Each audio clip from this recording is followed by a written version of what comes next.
Hi guys, and welcome back to Topic Tuesday, episode 18. If you've been able to watch any of the previous episodes, then thank you so much for your support. I loved last episode's one with Sasha. I just thought it was such a relatable and real talk. So if you haven't watched that yet, go check it out. So I'm by myself today, and I really wanted to actually hone in on this topic. I've alluded to it a fair few times on previous episodes with guests, but I've never really spoke about it in solo. And I put a reel up on my Instagram page about like how couples recover from the newborn trenches and are able to kind of like save their relationship when they have a baby. And I've never actually spoke about it in detail, and I feel like I really am now in a healed place where I can talk about the ins and outs. And I obviously put up the question box on Instagram for you guys to write into, and it is by far the most popular one. So many entries, a lot of people saying the same thing. So we will go through those as well, pretty much from the jump, because I'm not going to talk all about me. I just kind of want to talk about in general. Now, obviously, like when you talk about coming out of the newborn trenches, it sounds like negative. So I just want to start off by saying is that I know not everyone goes through relationship struggles when they have a baby. Everybody's journey is really different, and people suffer in a sense on different levels. And there are also lots of positive stories of how couples do, I guess, really well. I'm doing quotation marks if you're listening to the audio, when they have a baby, and it's all just it's all okay. Everyone's journey is different and unique in its own. So if you're watching this and you're maybe pregnant or thinking about growing your family, and you are scared it's going to be all negative, it's not. I know there are lots of really positive stories about how people adapt and grow with absolutely no problems. And I honestly think even the stories that have the struggle are beautiful in their own way as well, because everybody's journey is different. But I guess more naturally, this is going to be leaning on not negatives, but more of the struggles, and kind of talking about my experiences and how I can help, and also like everybody else's. So I think naturally we'll kind of talk about when you are pregnant. And for example, like if I think about my pregnancy, which was like the hardest time of my life, and then my friend's pregnancy, I'm just like hypothetically talking about a friend here. Who has a really amazing pregnancy, i.e. no physical issues like sickness, nausea, or whatever, migraines, whatever it may be, feels amazing, is able to do life with no hindrance. Like obviously naturally her and herself and who she is and how she feels is going to be a super flourishing. Is flourishing a word? Flourishing. Yeah, I don't know if I just made but she's going to be super she's going to be great in herself. Now naturally with me in the complete opposite direction, just being like absolutely comatose and just like a ghost, really struggled with pregnancy both physically and mentally. So naturally I wasn't me. I could, as I said, I could barely get out of bed, let alone feel like I could add value and put into my relationship in that sense. I think I had a lot of resentment towards pregnancy in a really weird way. And I know that sounds quite bizarre to hear, but I was like, I thought this is meant to be like magical when you grow a baby. I thought this is meant to be a time of your life that you like really treasure. And like, I honestly couldn't wait to see the end of it. So I think I had a lot of like resentment, and mentally I was really like angry at the process because I wasn't able to even enjoy 1% of it. And that to me was really hard when like 10 months of your life is quite a negative place. And a lot of people wrote in saying that they feel their partners don't understand how hard pregnancy is and how taxing and actually how much it takes. And I also hear that. I felt at times like in my relationship, I thought to myself, does he actually know how hard this is? And does he actually know really what I'm going through? I'm really good at like closing people off. And that's something that I've learned to like not be really good at, because you don't get anywhere with that. And I'm really good at like putting up walls to everyone. And I was quite good at that in my pregnancy as well. But I found that really difficult because I was not myself. I was this whole new person, I guess not in a positive way. And I was really struggling. And I did feel at times, I was like, I wish they knew how hard this was for me. And I wish they knew like how taxing this feels for me. And I think a lot of people wrote in feeling that too. And resentment is such a heavy feeling in both pregnancy and becoming a mom. You naturally resent a lot. And resentment, I guess, is quite a negative emotion. And I think we'll talk about that more as I dive into the Topic Tuesday recommendation. But a lot of people wrote in talking about in pregnancy losing a lot of confidence when you're growing a baby, not feeling good in yourself, clothes not fitting, not feeling like sexy for your partner. Now, I honestly didn't really care about all that because I was like, that's the least of my worries. But I do also hear it.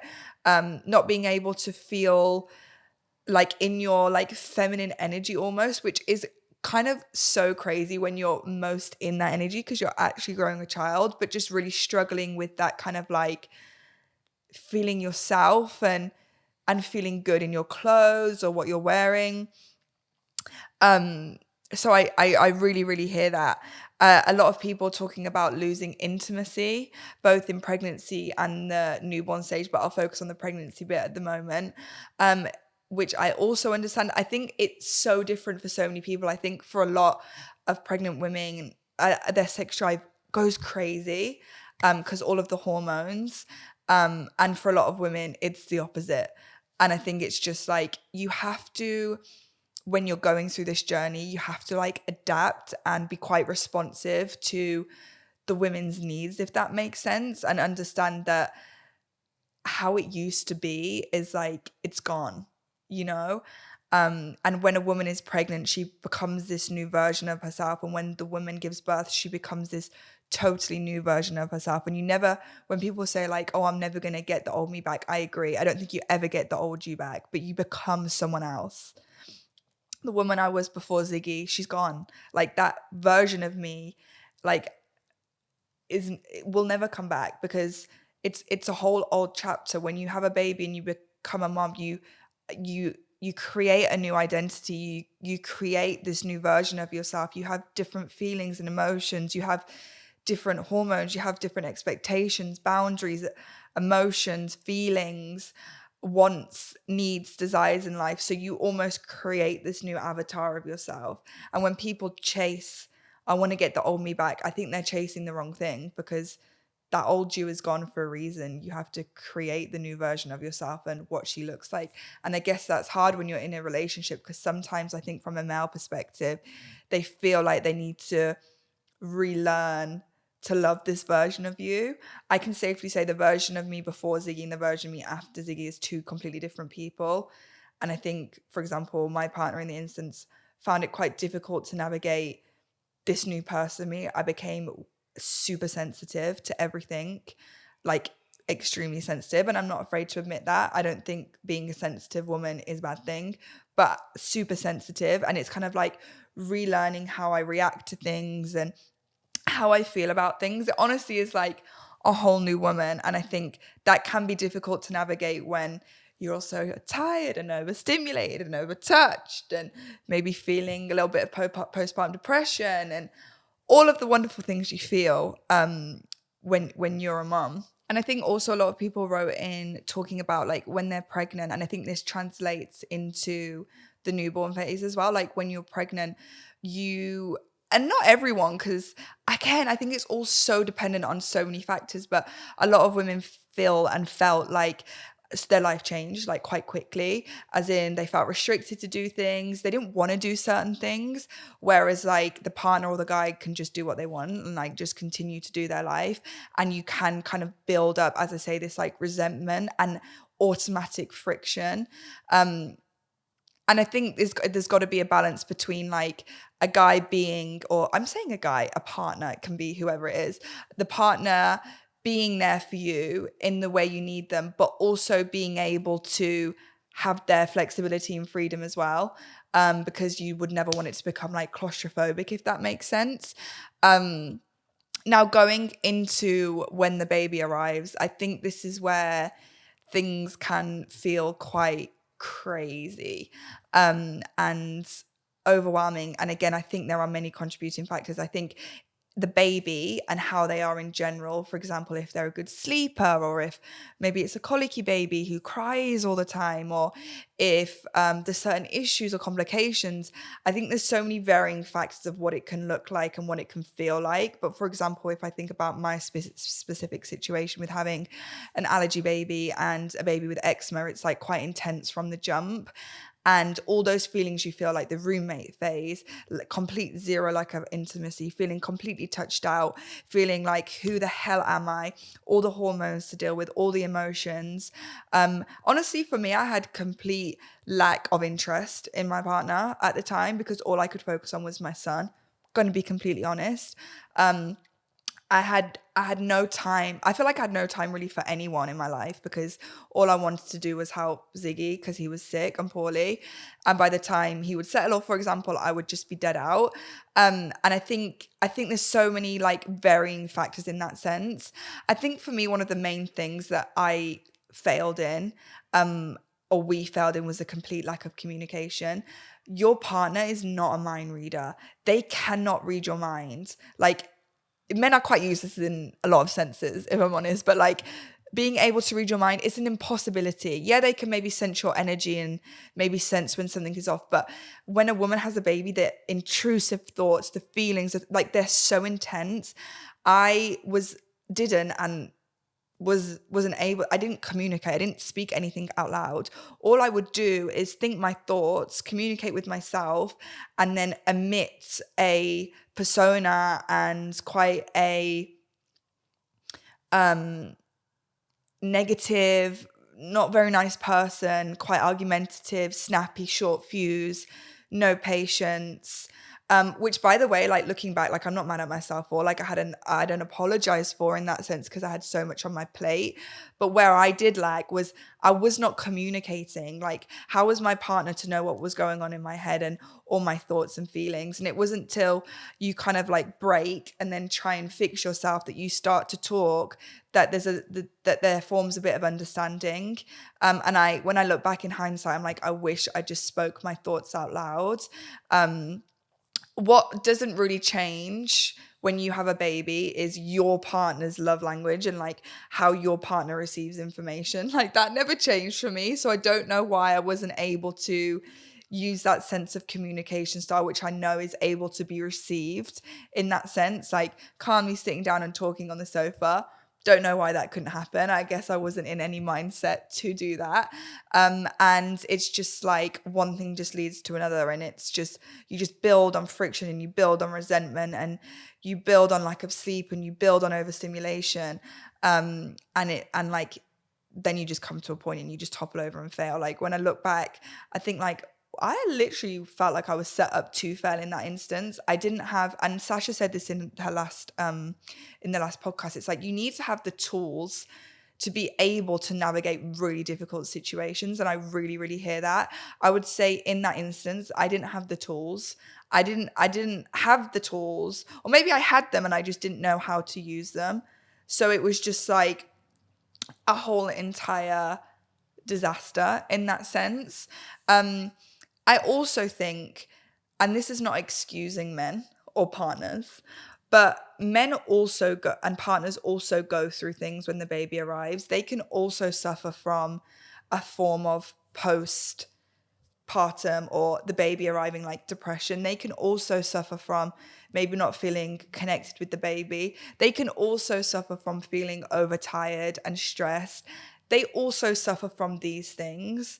And I guess sometimes that can be overlooked, because you think about you, and what you're going through and what you've been through. I think in my specific scenario, there was a few factors in that sense that we really struggled with. Without going into too much detail, because I'm not airing my partner's business. I air everything of my business. I'm a complete oversharer, but I know where the boundaries are in that sense. But like, we were really struggling with my partner's like working hours and his profession at the time, because it was super unsociable. And I'll be honest, I just felt like a single mom. I literally just felt like I was doing it all by myself because due to his working hours, he was just out of the house all the time. And with the commute and stuff, it was just like a really tough one. And naturally, like, again, the resentment builds because it's just like, you're never here. Like, you're never here. And I can't be mad at you for that because you're working. But at the same time, I'm like, how does this setup suit our needs as a family? Because it doesn't. And we had to have some really like raw and real in-depth conversations about that because it was almost a sense of like, this profession and job like isn't working for this family. And that's quite that's quite a serious conversation when we've got a family to look after and that's an income, and it's like, but is this working? So I think, again, those kind of contributing factors can really, really affect that kind of postpartum setup. Like, for example, I used to think to myself, like, this isn't fair. Like, why can't I have a partner who works and comes home at 6 p.m.? Like, I would think those thoughts and I would build so much like anger towards even his job and like the setup. A quite an unhealthy mindset, but it was only natural for me at that time. And I think a lot of people wrote in saying that as well, kind of like their partners being out the house all the time and like their life just going on. They get to go to work and have like valuable conversations and thought-provoking conversations that stimulate them, and then they come home at 7 p.m. and everything's been sorted, and then it goes over again, and it's kind of like that natural, like, well, I can't do that. Do you know what I mean? It's a really difficult one. A lot of people said they struggled with parenting styles, which are not necessarily always spoke about before the baby comes. I'll be honest, when Ziggy arrived, I am a control freak with Ziggy. I'll be honest, he's my baby, and I like to know that I want to know, and I like to know absolutely everything. But me and my partner have different parenting styles. And I had to learn that both are okay and both are good and both bring different values to the table. But you can't control that person on how to parent because they have their own, as long as it's like safe and everything, of course, but like they have their own ways of doing something. And it wasn't until now, I'd say Ziggy's 1.5, that actually I really notice how much value it brings. Ziggy's learned so many different skills and understands so many different things when dad's on duty versus when I am, or when we're both on together. I see such a difference. I see different ways, like beautiful things are brought out of Ziggy. But in the early stages, I just struggled so much with the parenting styles, and I tried to control everything, and it was really unhealthy. I think I had a complete lack of trust and faith in my partner's parenting style because I thought my way was the best way and my way was the only way. And this is me being really raw and like open and vulnerable, but I'll be honest. And so I disregarded what he did. And I think that's just a sad truth of it. And I think I've learned from that. And in another sense, I think my partner would say that he learned so much from me. And how I parent and how he can bounce off that. But I think parenting styles really can be really different as long as they are safe. I don't know if safe is the right word to use, but I would say embrace the difference because they bring out different qualities of your child.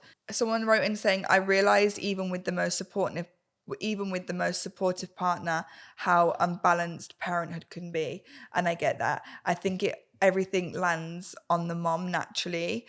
And I would say Seth is a very hands-on dad. But still I feel like so much is on me naturally. But in a weird way, like he's like, I wouldn't want it any other way because I'm like, that's my baby. I think it's just finding the balance. And I'm still trying to do that now, especially with like work. It's really, really difficult. And it takes a lot of time, and it takes a lot of conversation as to be like, okay, well, that's not working for me. So how can we change that in order so I'm not so tapped out? And how can I help you with that in order for you to fit that in?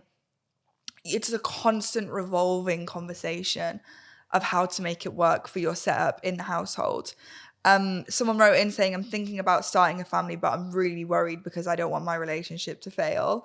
Don't ever let that thought prevent you and stop you from starting that journey.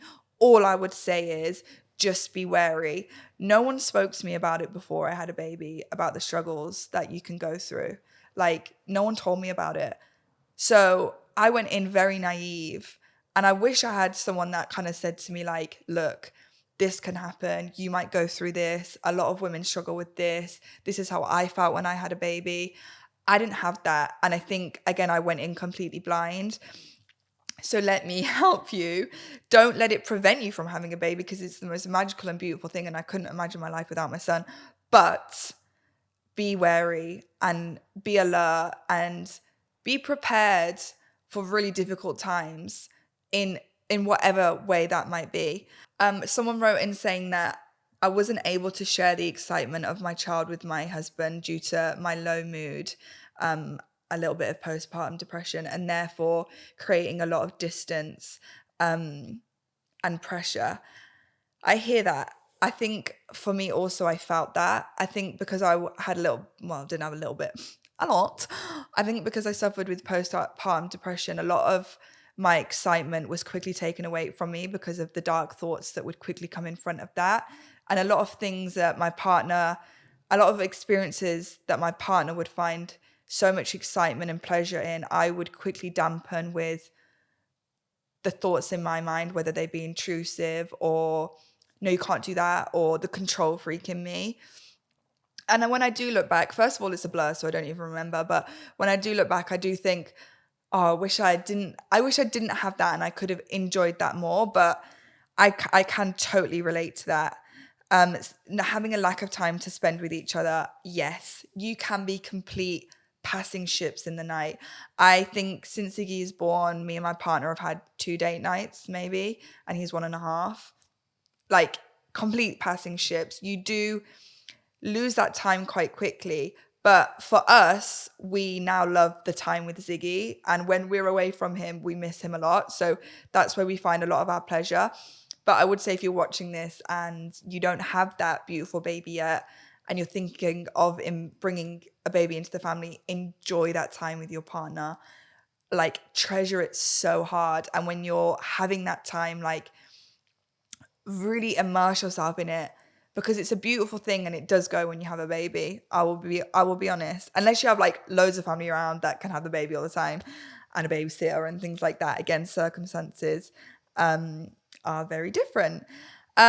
Sex being absolutely last thing you can bear to think about, I would completely agree. And that is quite difficult if your love language beforehand was like physical touch and you had quite a active sex life, I guess. I felt that completely. I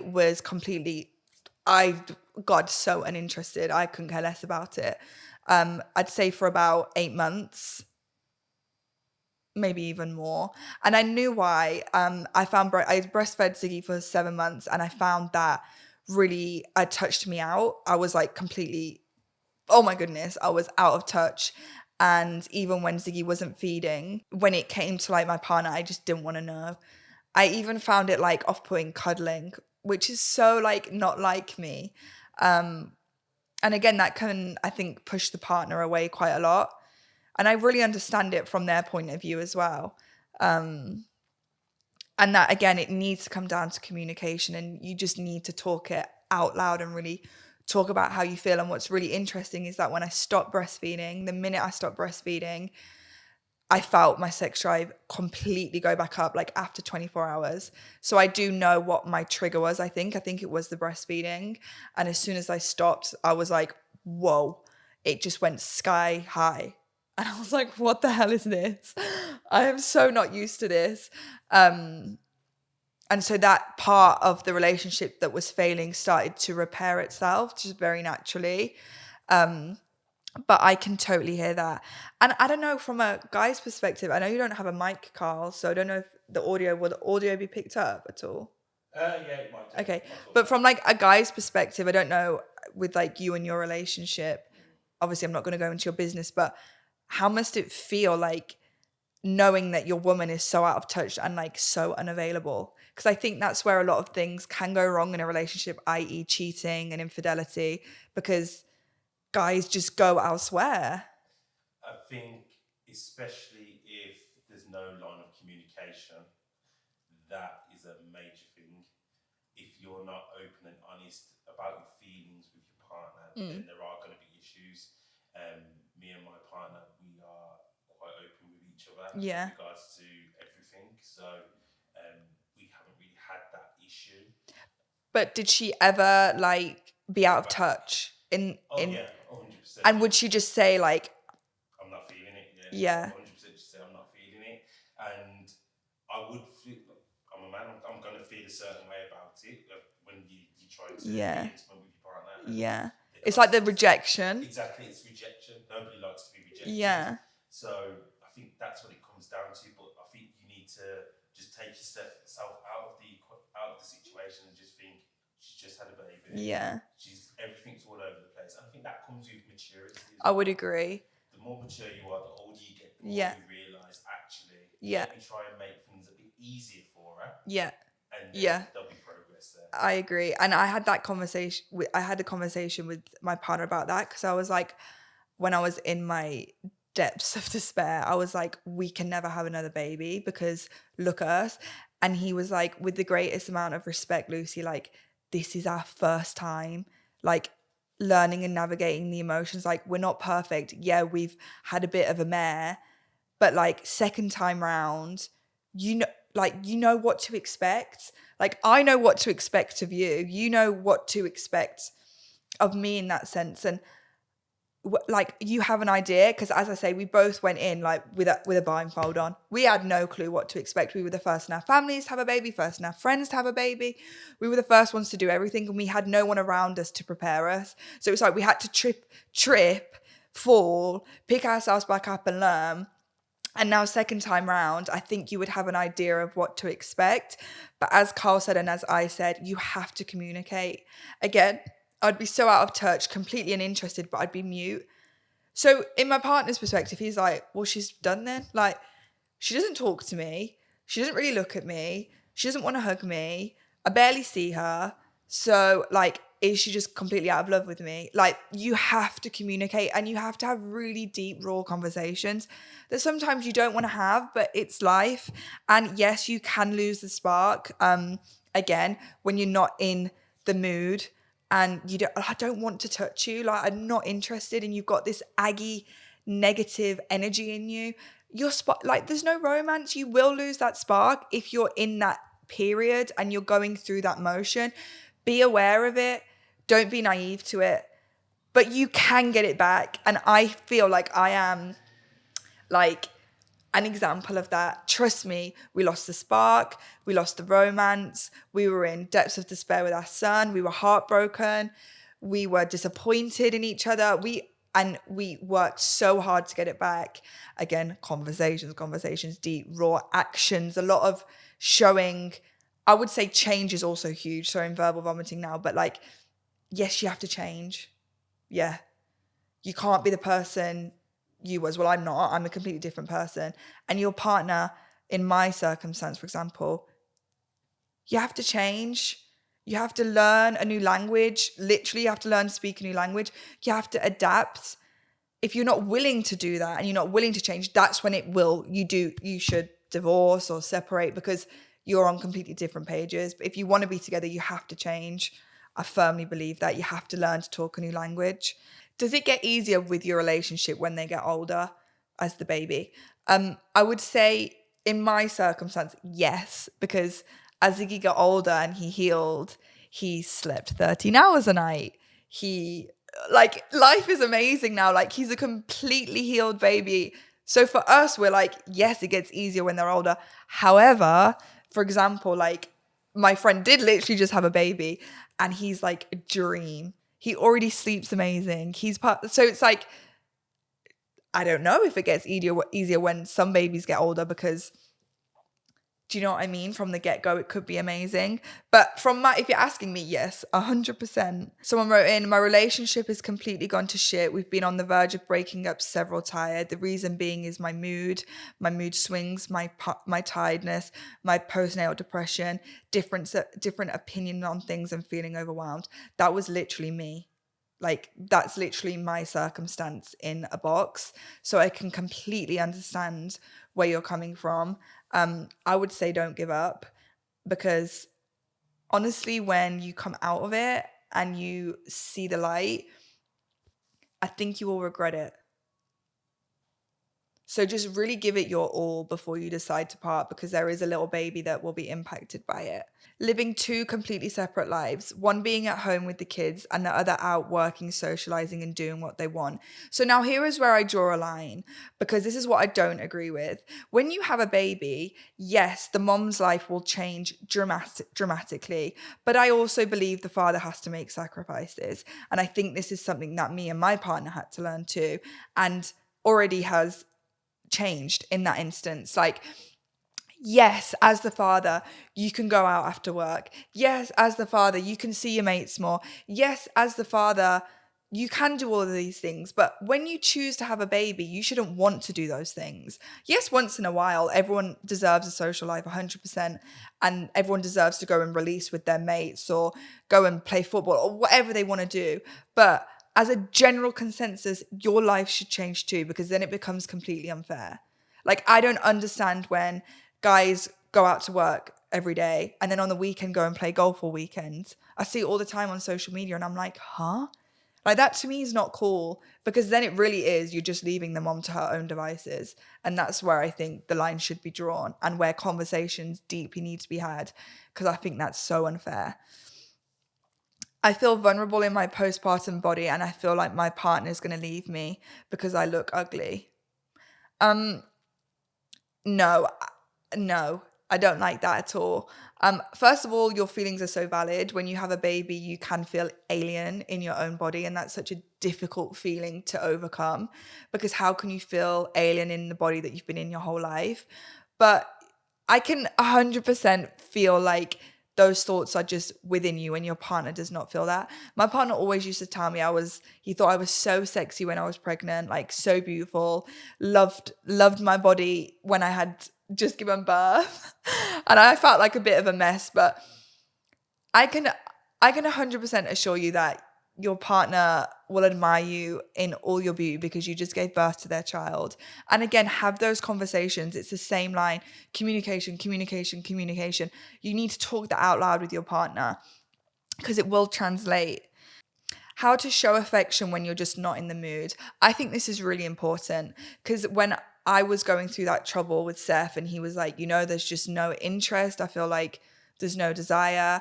And I was like, yeah, that's because I'm completely touched out and I have no sex drive. And he was like, yeah, but you don't even like sit on the sofa with me, and we don't even like cuddle or like hold hands. And I think affection can look different in so many ways. It could literally be on the sofa, no phones, holding hands. You don't even have to talk that much if you're both exhausted, but it's having that time for your energies just to exchange. Going for a walk, holding hands. It doesn't have to be sex. Intimacy is not just sex.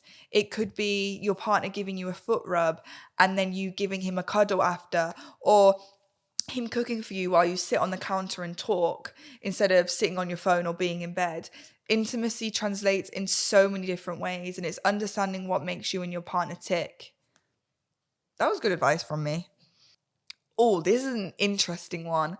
Not having my partner's support around his family not respecting me after birth. That's a really interesting one, and that's really important. And I would say I did feel some of that. Before I gave birth, like, I had boundaries and I had a set of rules. I don't care if people think I'm crazy. It's how I felt as a mom. For example, no kissing the baby on the lips.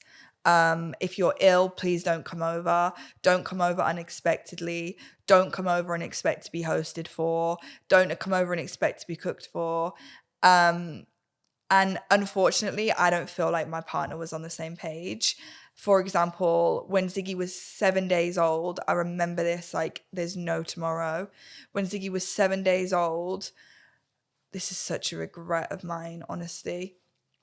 We thought it would be a good idea to have all family together from both sides and host a barbecue. This meant Seth cooking and preparing all the barbecue meat. He was in Costco, he was in Tesco, he was prepping from like 5 in the morning, and I was in a really bad state. I was like baby blues. I was 7 days. I was like, had pain from breastfeeding. Ziggy had a tongue tie. I was in like the worst of the worst. And that caused a lot of problems. I was like, what the hell are we doing? Like, you put way too much on our plates. I remember the fire alarm was going off in the house because the meat got burned, and I was crying, and I was, why are we doing this? And just never again. Like, don't put those pressures on yourself. And partners, I am going to say this, when your woman sets expectations and boundaries as a new mom, don't push them, accept them. Like, it's unfair otherwise, unless they're completely ridiculous and like something stupid and that you're really uncomfortable with. But more times she's setting them to protect her, and it's your job to protect her too. So if you push against them, it's going to cause friction. So my advice to you is just accept them. And if I had another baby, I'd 100% set those again, and I would be even more so, because I feel like they weren't respected the first time. So I would make sure they're respected the second time, because I understand how it had a domino effect on my personal life and my relationship, and I'm not letting that get affected again. It's the arguments over stupid things because you're so damn tired. Oh my God, completely agree. I couldn't agree with that more. I could find a problem with anything in that stage. Like, I was just so, yeah, I could have a problem with everything. And I think it's really understanding. Like, I saw a quote and I really love it, and it really resonates with me. It's like, my love for you is bigger than this little problem. Like, my love for you is bigger than this argument. My love for you is bigger than this obstacle. So it's like, is this little thing we're arguing about even worth it? And when you think about that, when you're having that argument and exchange, I swear it gets like sorted so quick. It's just like really not worth it even having the arguments. And you can argue over like the washing not being done and the kitchen messy. It's like, but is it worth it? Like, just clean it rather than having the argument. Me and my partner really drifted apart, and I really resented him. I asked him if he's fallen out of love with me, to which he said he thinks he's had, because we argued a lot. I then found out he confided in a girl at work, which then he proceeded to have a 4-week affair with. I found out because I put a tracker on his car and saw that he went to a hotel with her. We've been together for 11 years. He's a good person. No, he's not. And I never imagined him to do anything like this. He says he deeply regrets it, and it's made him realize that I am all he wants. He is showing that he is very remorseful, but I'm finding it difficult to move forward. I'm 8 months postpartum. It's a no from me. To me, that's unforgivable. He, behind doors, has completely disrespected you and mugged you off. Like, trust me, take it from me, I understand it's really difficult. I understand that so much is going to go wrong. I understand you have to forgive probably a lot more than you would want to originally. I understand the trials and tribulations. But when it comes to having an affair, there's no excuse. Carl, do you agree? Mm-hmm. There's just got to be a limit there. I really struggle to understand how you can come back from that. Really, really struggle. Your baby's 8 months old and he's in a hotel with another woman. I can't find any reasoning to forgive that. I think that's where the line is for me. And I would say in my trials and tribulations with what I went through postpartum, naturally I forgave a lot more than the strong, stubborn girl in me would. But I understood how I had to navigate my lane. But if it ever came to my partner doing that when we're together, I just can't on that one. And I'm so sorry that's happened to you. I believe a man who really loves you wouldn't do that. Someone asked me if I went to therapy when I was going through the struggle. I wish I did. I kept telling myself that I was going to when I was going through it, but I just didn't, because I don't think I had the capacity in any way to even try. And I honestly feel like me and Seth did our own therapy in our own way, with the amount of deep digging we did and like soul searching we did in a way. And I think we use a lot of similar tools that I would have had when I was in therapy, but I didn't go to therapy. But as Sasha said in the last podcast, I've referred to it a couple of times now, I think it's a really good watch. I think everybody should have therapy in some sort. And I think it would have saved us a lot quicker if I did. I had postpartum rage and resented my partner for his whole life. I get it. It's such a huge statement, but I get it. I felt a lot of rage too. Rage is something I've never really experienced before, and I still experience it to some level now if I feel a bit like stressed or overworked. And naturally you go for your partner because it's like they're the closest to you. And I think that's in a way okay because they're there to lean on and they are there to support you. But rage is such a difficult emotion to control when it's so new to you as well. And postpartum rage is different, man. It's a whole different ball game and it is really difficult to navigate. But I think, again, what really helps men, and Seth said this would have helped us a lot, is when I go crazy and when I snap, when I realize like, oh shit, that was a bit wild, just actually say it out loud and say something along the lines of this statement of like, oh, sorry, babe, that wasn't actually intended. Or like, I'm not coming for you, I'm just struggling. Or like, sorry, it's not you. I'm struggling in my mental space right now. Like, solved. Sometimes it can be that easy. But I also understand that when you're in that headspace, saying that isn't always the first thing that comes to your mind. And it's not always something that you have the tool, as Sasha said in the last podcast, to readily use, you know? And when you also have that resentment, it's like, sometimes I don't want to say sorry to you because I hate you at times, you know? But I think that would have saved us hugely. And now when I feel those emotions and I am maybe a bit nasty or I snap and vice versa, you know what I've noticed? Like, it's been Ramadan this period. And my partner does fast and I notice a difference in his mood. Like, I notice the hangriness. And a few times he's done a few things where I've said, no, like, I'm not cool with that. And he literally has sat there and gone, I'm so sorry. I'm just like, for example, a bit stressed or I'm actually just really hungry or thirsty. And then I'm like, yeah, cool, no problem. And so I get it. I get how that can be such an easy fix. And I think it is finding those fixes and tools in your relationship to navigate that time. That's so key. Someone wrote in and said, the hormones are wild and it's such a big adjustment for us. I'm so snappy and emotional than ever before. I'm really, really sensitive to any remark he makes. We had a big argument over the weekend over something I'd usually laugh at. It takes a lot of inner perception to realize that maybe you actually are overreacting and a lot of patience from your partner with the new hormones and mood swings. We are getting there, but it's been a real eye-opener to our communication levels, and we probably needed to revisit that before the baby arrives. That's facts. That's such a good way to communicate. But basically, that lady just summarized my whole podcast in a paragraph. So I will leave that there. I think, honestly, the biggest takeaway and biggest advice is that, first and foremost, what you see on social media with these pretty pictures and picture perfect families, it's not real. What is happening behind the screens is real and it's genuinely not showed. Don't get caught up.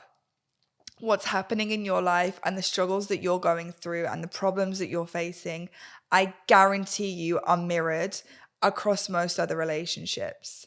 The arguments you are having, it's not just you. There are all different couples around the world going through it as well. Understand what your boundary is as to where you're willing to work to get it back on track. And don't give up if you want to put that work in. I think I would have really regretted it if I threw in the towel. Now I'm in a healed space and recovered. And I think my partner would say the same thing. But let this podcast just give you some awareness. Remember, there's lots of positives as well. it can really grow your relationship. It will grow you as individuals. It will make you better individuals. It will allow you to be more well-equipped individuals. It will shape you beautifully.